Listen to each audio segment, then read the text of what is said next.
I heard people saying like, well, you work in technology, you should look younger. And I was like, who cares? I don't think it makes me look older because I have this. So that Oh, sort of thing, you hear that sort of thing. So, oh, you teach storytelling and you teach presentation skills, but your English is broken. And I'm like, well, doctors do not have to have the disease to treat the disease. So you can know about, I know the technique, I know the things, and I train people really well. I train C-level, American C-level people, executives, and they're very happy about it. It doesn't mean that they're going to speak like me. They're going to speak their English, and it's fine. But all this prejudice and these little things that minimize your value in the workplace and society, I think they're still here. I do fight against it as much as I can. And I try to help women and to empower women to overcome the imposter phenomenon so they can deal with this better. But yeah. still, it is a thing, unfortunately. Welcome to the Immigrant Experience in America, an immigrant human library, where we amplify and humanize the experiences of immigrants in the United States and around the world. Listen in as we add another story to our immigrant human library. Hello, my friends, and welcome to another episode of the Immigrant Experience in America, where we amplify and humanize the experiences of immigrants living in the United States and around the world. We are pleased to bring you another story to add to our immigrant human library, and it is that of Sil Curiati. Please correct me, Sil, if I'm butchering your name, but I did my best. She is from Brazil, and we're happy to have her on our show today. Welcome. Thank you so much, Simone. It's a pleasure being here with you. I love your show. I think you do a tremendous job in bringing all people's voices to others to listen and to learn their stories. You pronounce my name correctly, Sil Curiati. We say Curiati in Portuguese because the T in Portuguese has like a chi sound, depending on the vowel it's next. So it's Curiati, yes. Okay, great. So Sil Curiati, welcome. So tell us, Sil, about a bit about yourself, where you are in life at the moment. Awesome. So I like to say that I love to bring the best out of people around me, and I love to help them talk their walk. And I'm telling this because that's a big part of my story. I graduated in advertising in Brazil. It's been many years already, and I've worked in advertising for most of my life, but I've always had this sidekick and this knack for helping people and coaching people, especially women and groups who feel underrepresented, historically underrepresented. There are many Yes. people who do not feel they're able to tell their stories or to talk or to speak out loud about themselves just because of what society has done to them. And so I love to help these people in particular. I was working in advertising, and then I've moved to Miami. I've lived in Miami for 4 years. I learned Spanish. This was amazing, an amazing experience for me.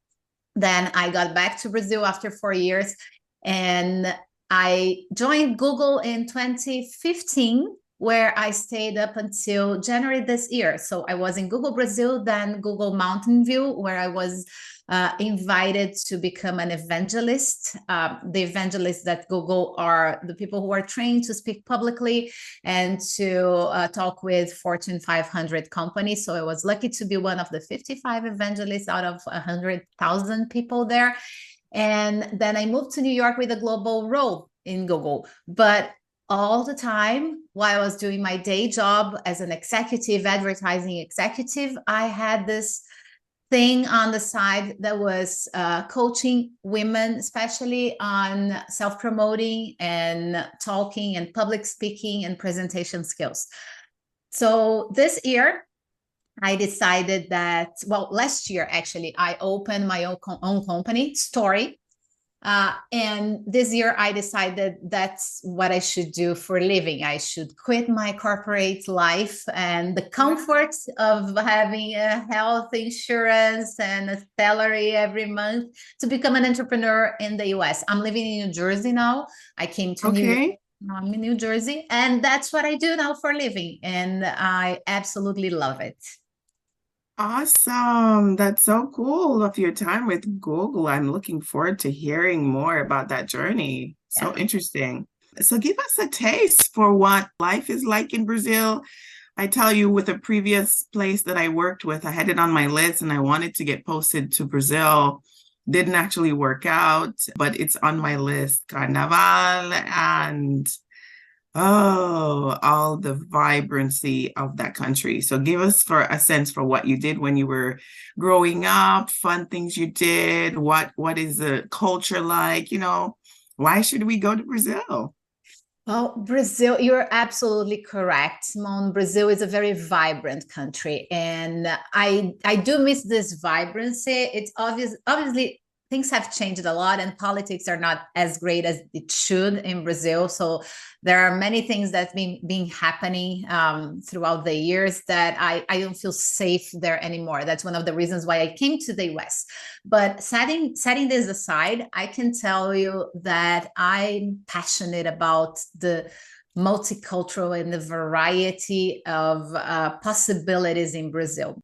Brazil is home for many different countries outside their place, their land. And it actually hosts the largest colony of Portugal, Spain, Italy, Lebanon, Japan. So it's very, very multiracial and multicultural. Plus, there are lots of Africans there too. And you can imagine how this mix looks beautiful. So people who are mixed are just incredibly beautiful. They have all these different traces and traits in them. It's just wonderful. They have all these different backgrounds. So there is a lot of there is strong connection with food and different foods, and there is strong connection with music. So samba comes from there, right? So samba with the percussion and all the the beat is just very. I would say it's probably the thing that makes me want to dance every time that I listen to. It makes you want to move. It's just incredible. Hence, Carnival being such a popular party. I was born in Carnival, by the way, so all my birthday parties throughout my life were celebrating Carnival. They were like people were in costumes, and there were the drums and escolas de samba, as we say, the samba schools that play in the parades. So this is beautiful. And food, as I said, food is something that's also very special in Brazil. You can eat the best food of different cultures in their neighborhoods, and you're going to be amazed. This and also Brazil is a very large country, so you do have different climates and different landscapes. So you have the mountains, and you have the beach, and you have very hot and like very warm water and hot weather up on the northeast, and humid on the northwest, and then south is cool. Sometimes it's snow now in Brazil. It didn't used to snow. With the climate change, now it's been snowing.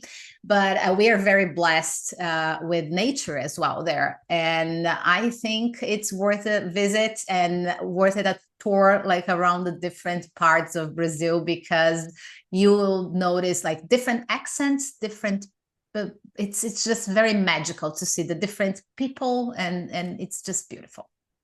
Oh, I can imagine. I can imagine. I've heard people say that it has the largest people of African descent outside of the continent, right? There you go. Yes, for sure, for sure. I wouldn't say I wouldn't know about Africa in general, but I know that certain countries, yes, for sure. Yes. Oh, that's on my list. Maybe we can plan a tour or something, or work something out. So many ideas as it concerns immigrants living abroad and possibilities of what we could do together. So we will touch on that at another time. Daughter and I watched Rio, and just the colors and all of the activity that was going on in that movie. She really loved it. So I'm sure she did. It's beautiful. Yeah. How far is it, like when you take a flight from the US, like depending on if you're in the Northeast or in the South, like from Miami, like how long is it? Well, if you're from Miami going to São Paulo or Rio, it's going to be a little under 8 hours, probably 7:30. And from New York, from where I am, it's about 10 hours. Okay. And there are direct flights straight to the There south, are, yeah? yes, there are straight flights to São Paulo and to Rio as well, the biggest airports in Brazil. Very good. Very good. Yeah, All right. We will continue to talk about how we're going to work out this trip for my family and I, and I love others that. who want to come along. Happy to help. Yeah, so it sounds like I think I read your bio a little bit, and then from what you were saying, that you came to the US for a brief moment, and then Google happened, and then you went back. So, like what was it like for you when you first moved the first time, like adjusting? Did you have English already? Where did you go? How was that experience? This is a funny. It was a funny experience because I came to the US for the first time in 1999. I was working in advertising in Brazil, and my boyfriend then had an offer, a job offer. He was Brazilian too, and he had a job offer in Miami, and he invited to come with him to live with him. So it was a big move for me. Like I was coming out of my parents' house, and because in Brazil we live with our parents throughout college and everything. That's a different thing culturally from many.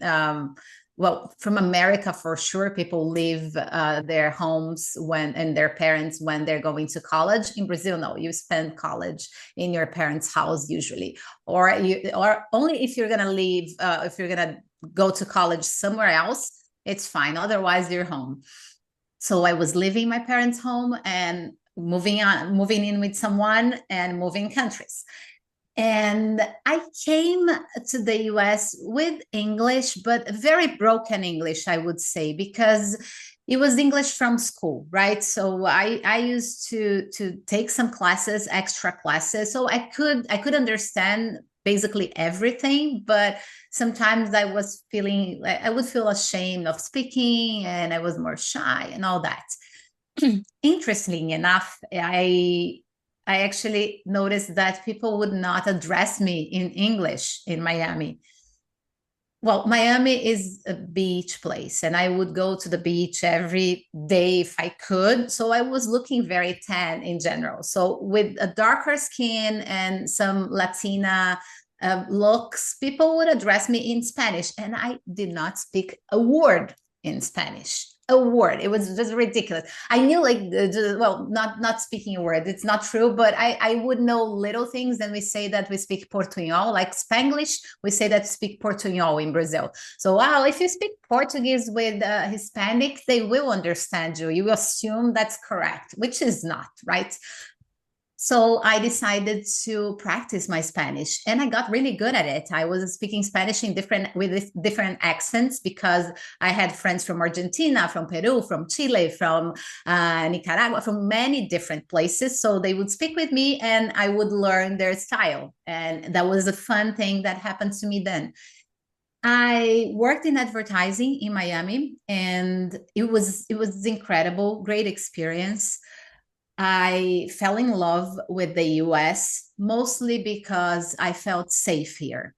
For me, security is an issue. And that's, as I said, that was the trigger for me, probably the main trigger that actually brought me again to the US, because I don't feel safe in my country anymore, unfortunately, at least in São Paulo, my hometown.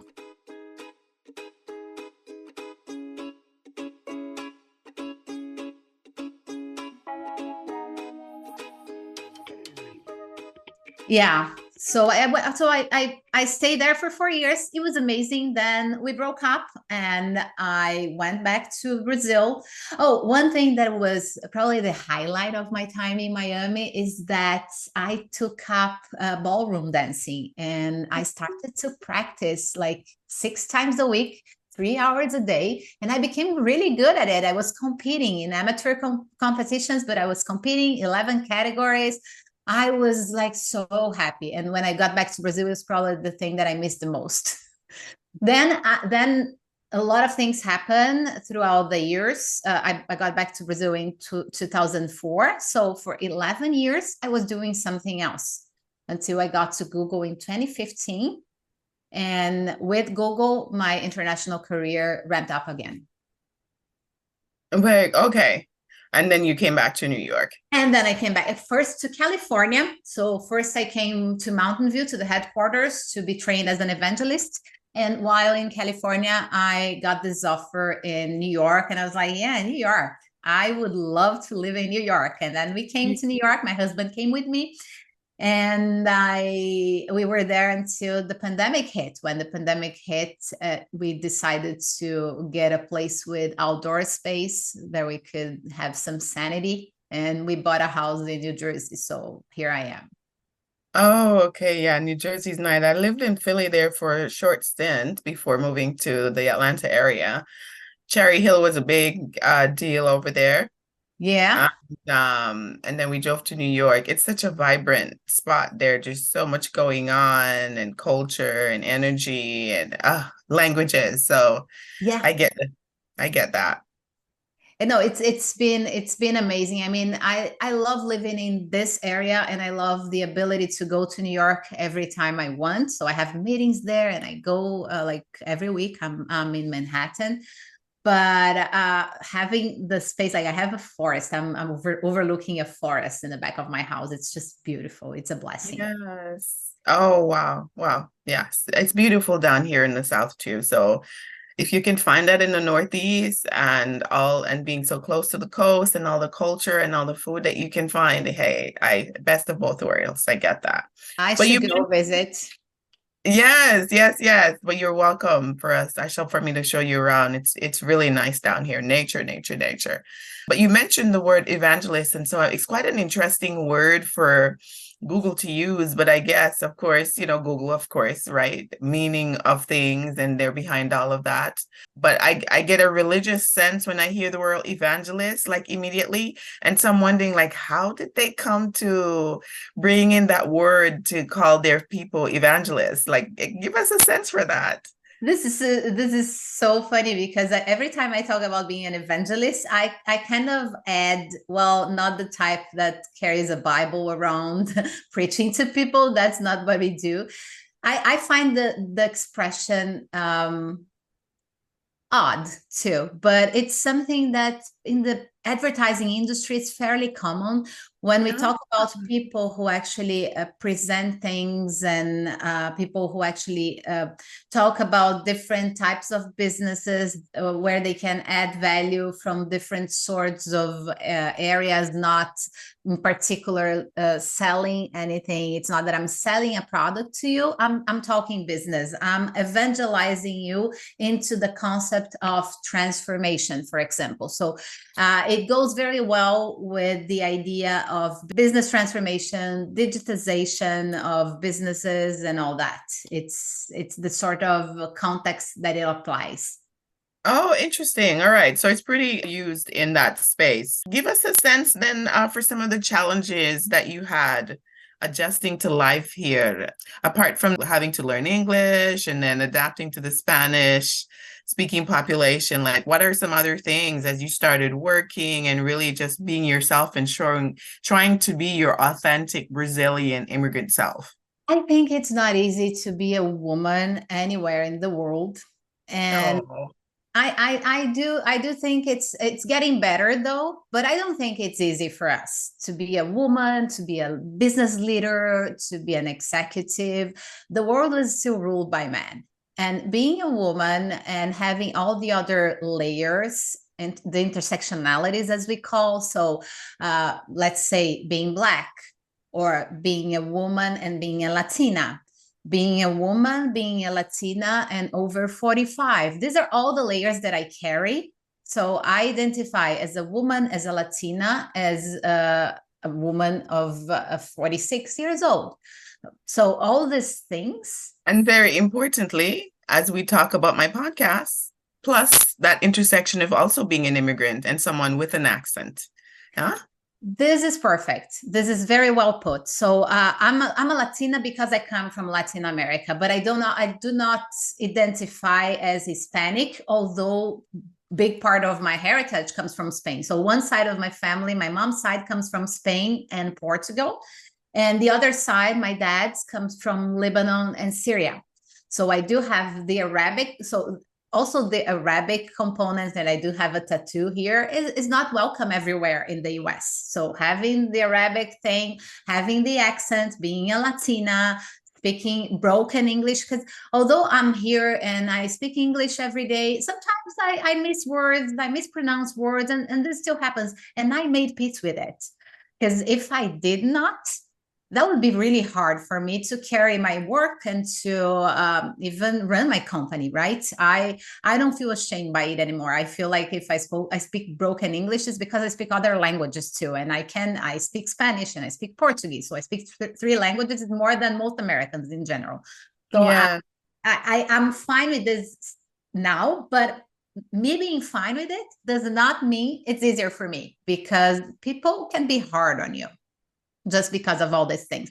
So I heard things like, well, maybe so I do have this gray hair here that I love it. I just leave it there. I do not dye this part of my hair because it's very gray and I think it's cute. And I heard people saying like, well, you work in technology, you should look younger. And it's like, who cares? I don't think it makes me look older because I have this. So that sort of thing, you hear that sort of thing. So, oh, you teach storytelling and you teach presentation skills, but your English is broken.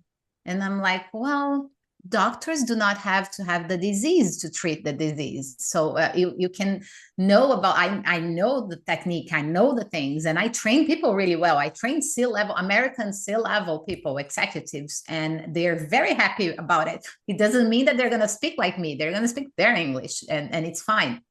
But all this prejudice and these little things that minimize your value in the workplace and society, I think they're still here. I do fight against it as much as I can, and I try to help women and to empower women to overcome the imposter phenomenon so they can deal with this better.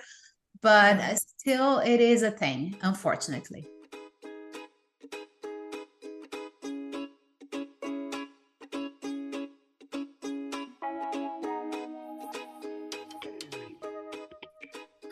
Unfortunately. But the interesting thing is there's such a bias towards English too, because the world, I haven't really done the research, but I would almost venture to say that I don't necessarily think that the majority of the globe is English speaking, because we have so many different languages. The Spanish, we have Spanish, the Romance languages, as they like to say, English, Spanish, and French.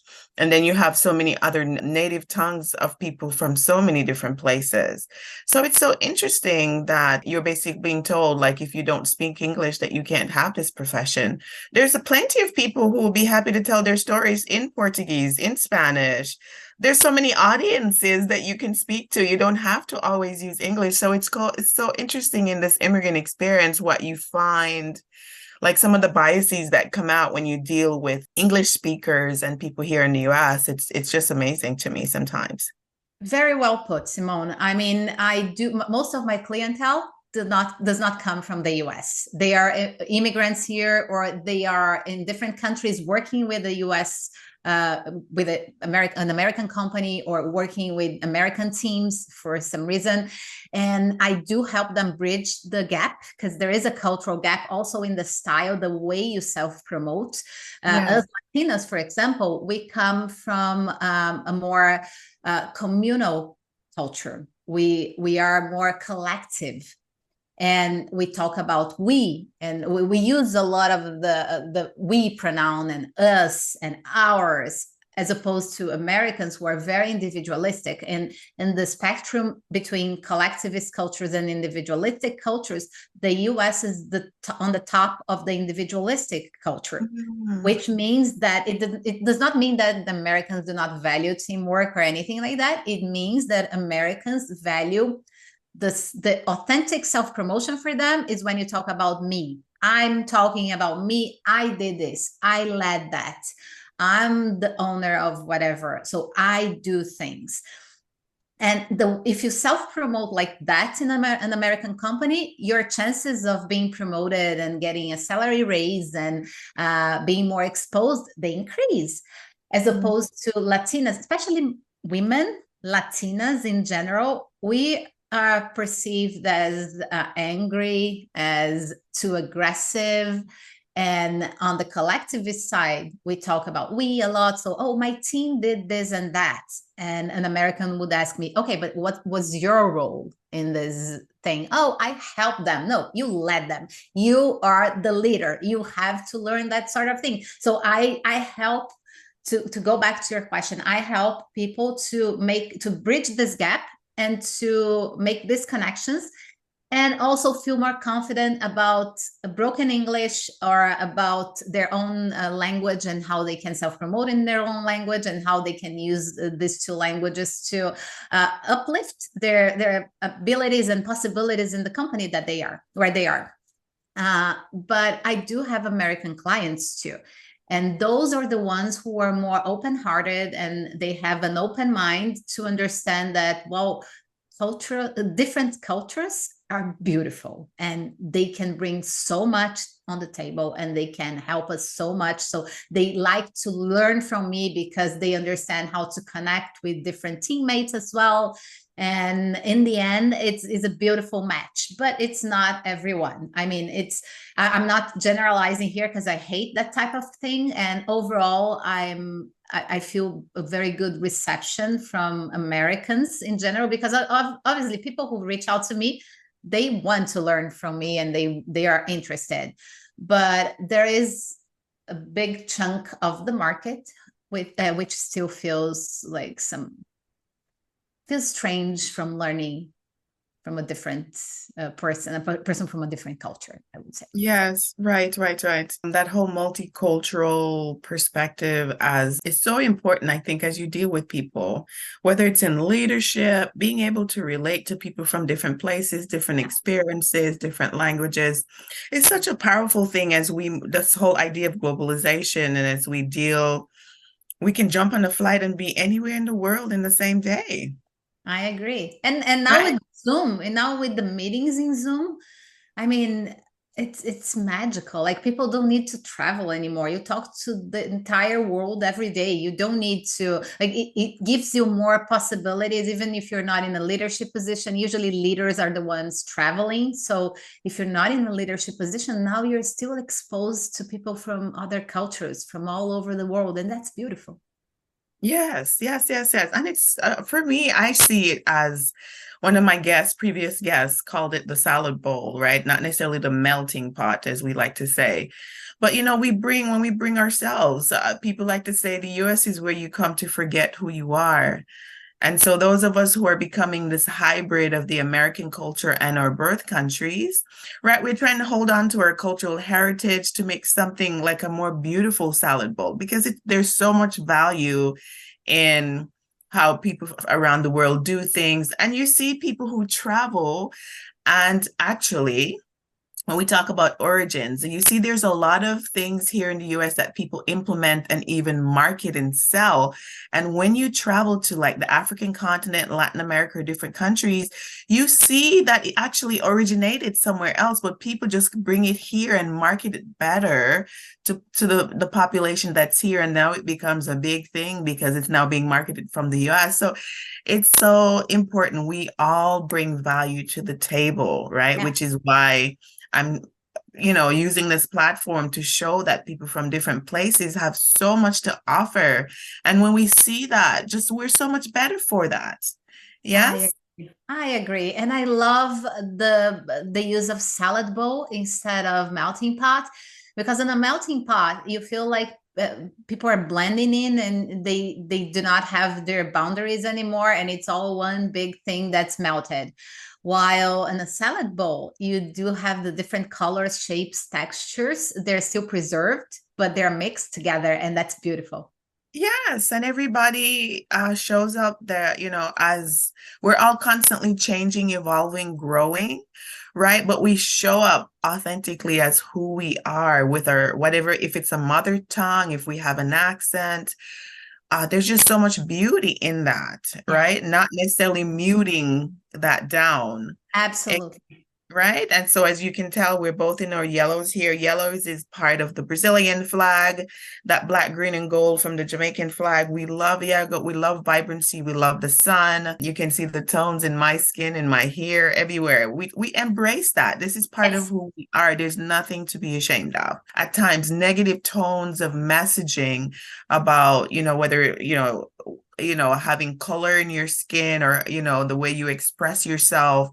Embrace that. That's a part of your superpower as an immigrant, because I struggled for the longest time just embracing, and trying to get a sense of belonging and trying to fit in with something that I wasn't. And the longer I tried to change and become something else, it just worked against me. And so the moment I just rested back into just who Simone is, what I bring to the table, what is naturally, organically who I am, I can embrace the world, and embrace other people with what they bring, because you are embracing yourself with who you are. It starts with you, you know? Yes, absolutely. I think you're so right. It's tough. I understand it's tough for some people to show their authentic selves, because some of them, they run risks if they show who they are in certain parts of any country, and that's really sad. But we're aiming at this time in life where we're going to be safe showing who we are all the time. It's just, I feel like in corporations, we are safer because there are policies and there's safety in place. There are policies in place that protect us, so we can show a little bit more. Like at Google, they talk a lot about diversity, and the teams were diverse, and we were able to show that. But what matters the most in any company, in any place, is what you said about belonging, which has to do with inclusion. We talk a lot about the beauty of diversity, but not everyone is worried about inclusion. And inclusion is the key to make things happen, to foster innovation, to foster conversation, to promote transformation.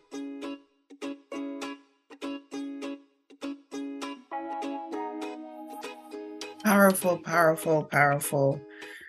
We are a country here in the United States of immigrants from probably every country around the world. And I know the US government has gone to extents with creating the diversity visa, right? It's called the diversity visa, to basically open the door for people from countries that have very small populations here to diversify the country even more. So look at that, right?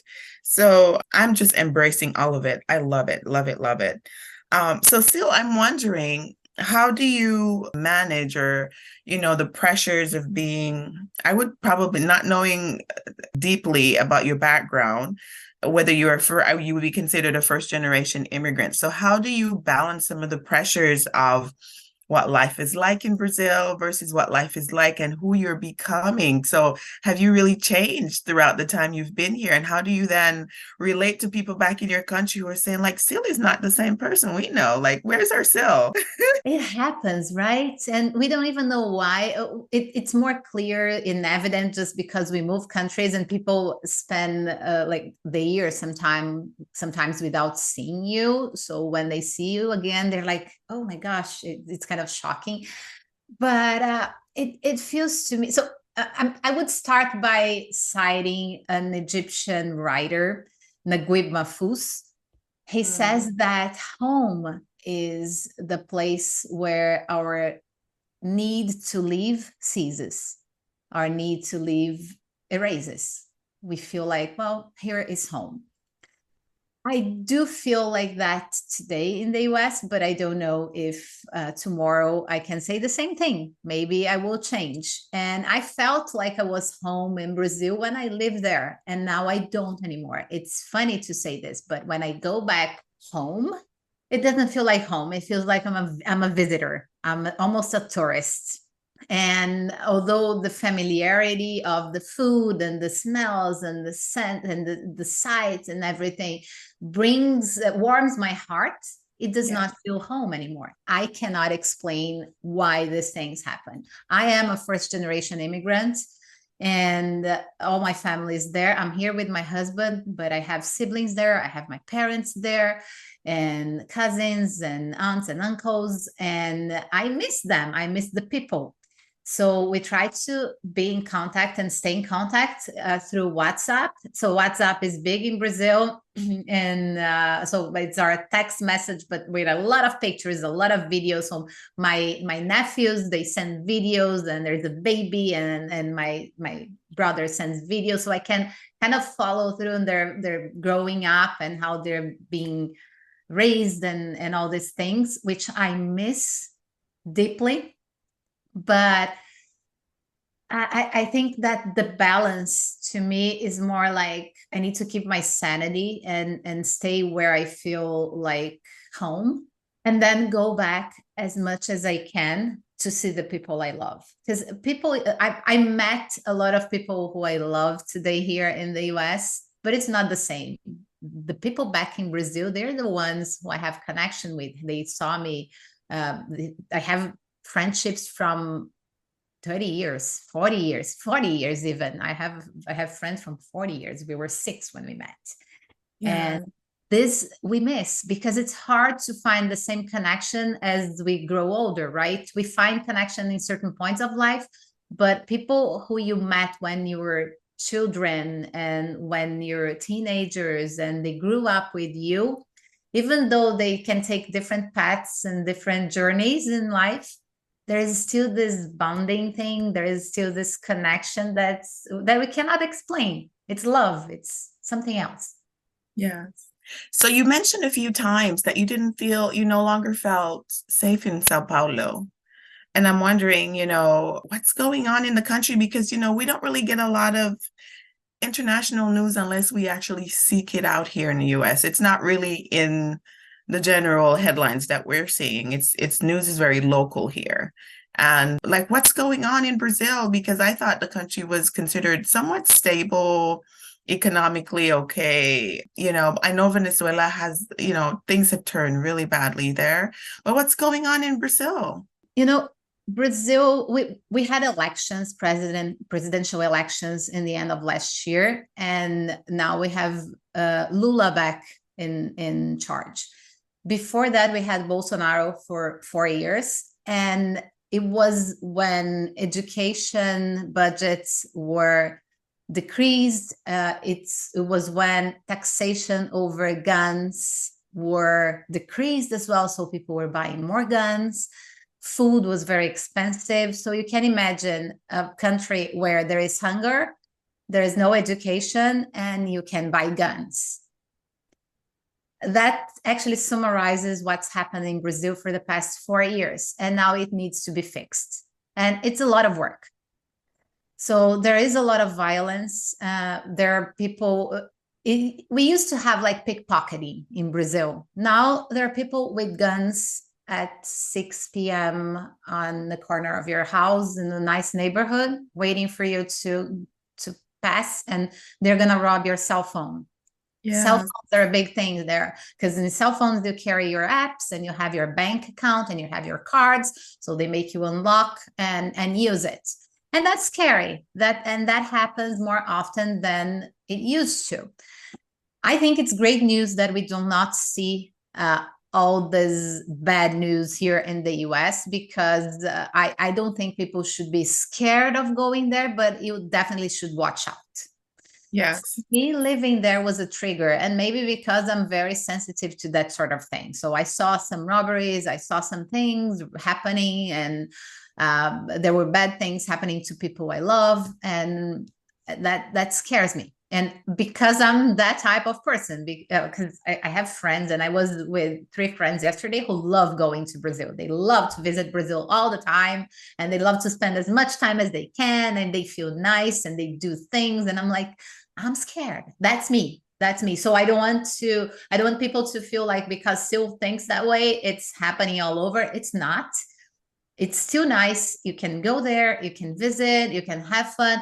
But for example, I would not wear my jewelry there. And I would not recommend you to do either. Like, your necklace is a gold necklace. Do not wear it. Why?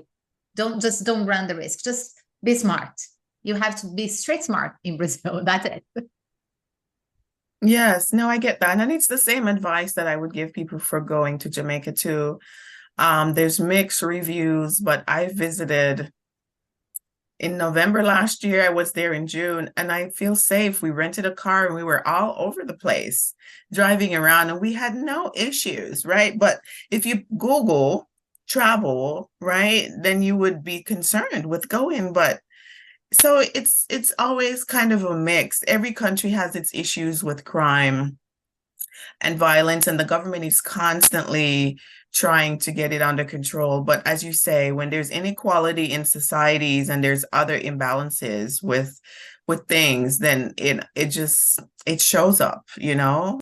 And then when the young people tend to feel like they don't have a channel to kind of direct them towards the formal economy or education or access to things, then they make other decisions, right? And when they get access to gun, then it starts getting out of control, which is the same issue Jamaica is dealing with. I hope that they're able to get it under control, because we can't afford to lose control of that beautiful place, as well as Brazil. I agree. Yeah, I hope they're able to get it under control. Yeah, it's really sad. Like a beautiful place as Jamaica, people go there to have fun and to relax and to go to the beaches and to eat good food, and for the hospitality and all these amazing things that Jamaica is known for, the music, and then you're scared.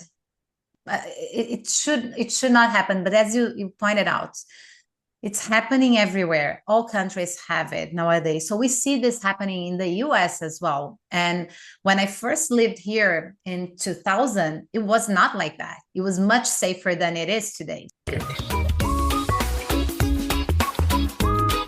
Join us again next time for part 2 of this episode. Friends, as always, please subscribe, comment, and share if you enjoyed this interview. If you're passionate about telling immigrant stories, our team is looking for help. If you're willing to help with podcast production, social media, or Patreon management, please reach out to us. You can also donate on our Patreon if it's easier for you. All the links are in the description below. Thank you. We thank our listeners around the world, and we appreciate your continued support as we build our human library. Please remember to give us a 5-star review, subscribe, and share with your friends, family, and circle of influence.